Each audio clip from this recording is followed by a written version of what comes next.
Vous êtes de plus en plus nombreux à nous suivre et à participer à l'évolution de la chaîne Afrique N24, et sincèrement nous tenions à vous en remercier. Nous lisons tous vos commentaires qui enrichissent le débat et vraiment nous vous demandons de nous soutenir, en aimant les vidéos pour une large diffusion, et pour continuer à avoir une ligne éditoriale indépendante, et vous proposer de nouvelles émissions toujours de plus en plus enrichissantes. Ne restons pas passifs, soyons actifs. Merci et à bientôt. Le Niger se retire de l'Organisation internationale de la francophonie, un acte souverain contre un instrument de domination française. Niamey, dans une décision historique qui marque un tournant géopolitique, le gouvernement nigérien a annoncé, lundi, son retrait de l'Organisation internationale de la francophonie, OIF. Dans une note officielle adressée aux missions diplomatiques à l'étranger, le ministère des Affaires étrangères nigérien a précisé: j'ai l'honneur de porter à votre connaissance que le gouvernement a décidé, souverainement, du retrait du Niger de l'Organisation internationale de la francophonie. Cette décision intervient dans un contexte de dégradation des relations entre Niamey et l'OIF, exacerbée par le coup d'État du 26 juillet 2023 contre le président Mohamed Bazoum.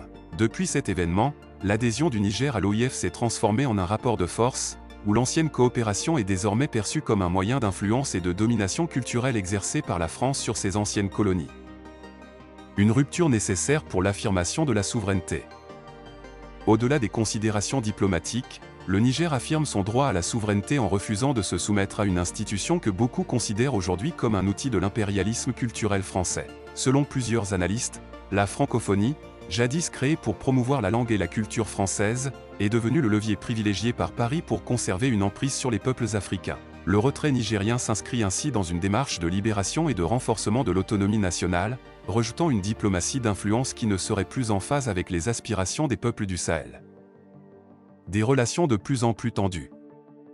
L'OIF avait déjà suspendu le Niger de toutes ses instances en décembre dernier, une décision qui avait provoqué une réaction immédiate des autorités nigériennes avec l'annonce de la suspension de toute coopération. En ne justifiant pas officiellement les motifs de son retrait, le gouvernement du Niger laisse entendre que sa décision est le fruit d'une volonté de rompre avec des relations imposées et de retrouver une indépendance politique et culturelle totale. Vers une redéfinition des partenariats en Afrique.